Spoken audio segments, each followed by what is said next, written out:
स्वागत है आज के क्लास में। और आज हम लोग देखने वाले हैं प्रश्नावली 1.1। उसका पहला सवाल देखते हैं। पहला सवाल इस प्रकार से कहता है, -4/5 को एक परिमेय संख्या के रूप में व्यक्त कीजिए जिसका हर निम्नलिखित हो। तो यहाँ पर -4/5 है, उसको हम लोगों को एक परिमेय संख्या के रूप में व्यक्त करना है। तो परिमेय संख्या क्या होता है उसको पहले हम लोग समझते हैं। तो परिमेय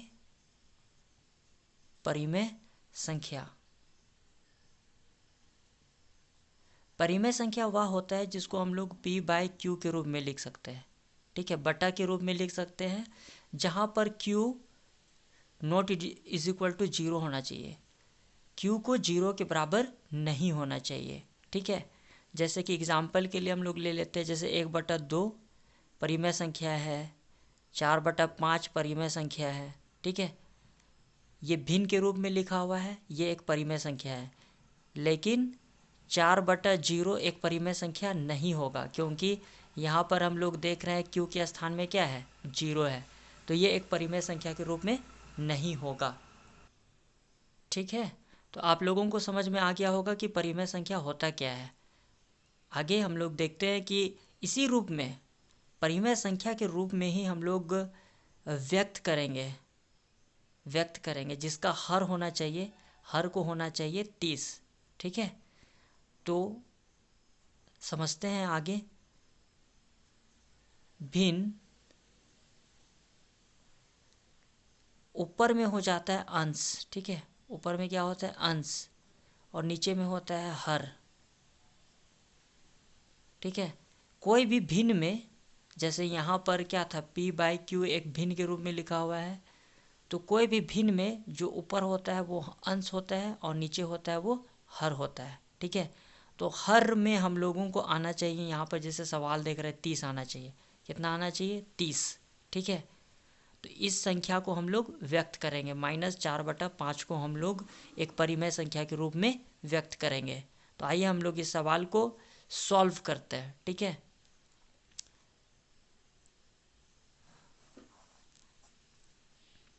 तो पहला जो सवाल है उसको सॉल्व करते हैं।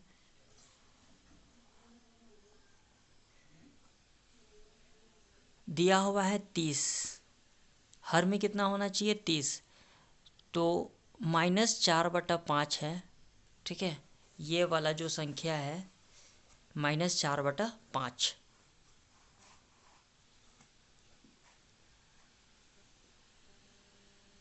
हम लोगों को मिलना चाहिए, हर में 30 मिलना चाहिए। हर में कितना मिलना चाहिए, 30। तो यहाँ पर हम लोग गुना डालते हैं। यहाँ पर हम लोग कौन सा संख्या से गुना करेंगे कि हम लोगों को 30 प्राप्त होगा। तो 6 से गुना करेंगे तो 30 प्राप्त होगा। 5 छक कितना हो जाएगा, 30 हो जाएगा। ठीक है, अगर यहाँ पर 6 से गुना करते हैं तो ऊपर में भी हम लोग 6 से गुना करेंगे। तो 6 चौके हो जाता है 24, माइनस गुना प्लस माइनस हो जाएगा। ठीक है, तो यही हमारा हो जाता है आंसर। अगला जो सवाल है, आगे जो सवाल है -45। ठीक है, तो हर में आना चाहिए -45। तो हम लोग लिखते हैं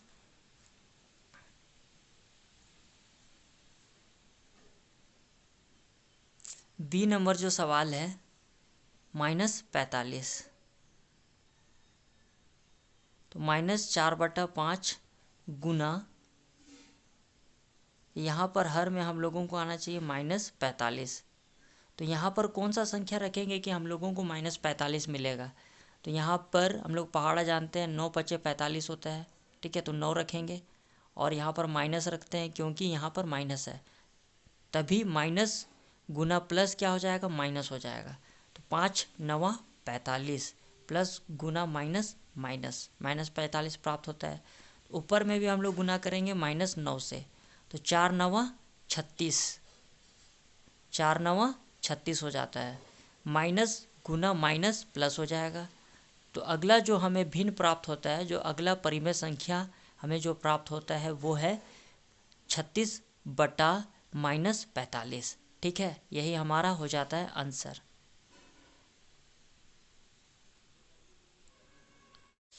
अगला सवाल है दूसरा नंबर, -36/60 को एक परिमेय संख्या के रूप में व्यक्त कीजिए जिसका हर 5 हो। ठीक है, तो यहाँ पर -36/60 है, उसको एक परिमेय संख्या के रूप में हम लोग व्यक्त करेंगे, मतलब p/q के रूप में व्यक्त करेंगे, जिसका जो हर है वो होना चाहिए 5।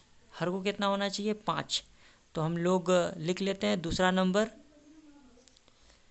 तो यहाँ पर दूसरा नंबर को हम लोग हल करेंगे। ठीक है, तो यहाँ पर है -36/60। तो हम लोगों को मिलना चाहिए, हर में मिलना चाहिए 5। हर में कितना मिलना चाहिए? 5। तो हम लोग लिख लेते हैं हर में, मतलब नीचे में लिख लेते हैं 5।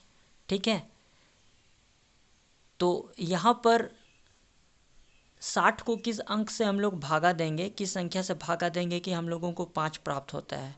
ठीक है, तो यहाँ पर ये जो कटेगा वो कटेगा 12 से कट जाएगा। ठीक है, 12×5=60 होता है, तो इस रूप में हम लोग लिख सकते हैं भागा 12। ठीक है, और यहाँ पर भी अगर नीचे में अगर हम लोग 12 से भागा दे रहे हैं तो ऊपर में भी हम लोग 12 से भागा देंगे, भागा 12। ठीक है, तो भागा दिए तो हम लोगों को कितना प्राप्त होता है? 5। 12×5=60। तो ऊपर में भी हम लोग 12 से भागा देते हैं तो 12×3=36 हो जाता है। ठीक है, तो कितना प्राप्त होता है हम लोगों को? -3 प्राप्त होता है, क्योंकि यहाँ पर माइनस है। या तो हम लोग ऐसे भी कर सकते हैं, 36/60 है, हम लोगों को चाहिए कितना? हर में चाहिए हम लोगों को 5। इसे हम लोग काट देंगे, 12×5=60 हो जाएगा, और फिर 12×3=36। यहाँ पर माइनस है इसीलिए माइनस लगा लेते हैं। ठीक है, तो हम लोगों को प्राप्त होता है -3/5। तो यही हो जाता है हमारा आंसर। ठीक है, या तो आप ऐसे भी लिख सकते हैं या तो आप ऐसे भी लिख सकते हैं। आशा है आप लोगों को आज का क्लास समझ में आ गया होगा। वीडियो को लाइक करें, चैनल को सब्सक्राइब करें। Thank you.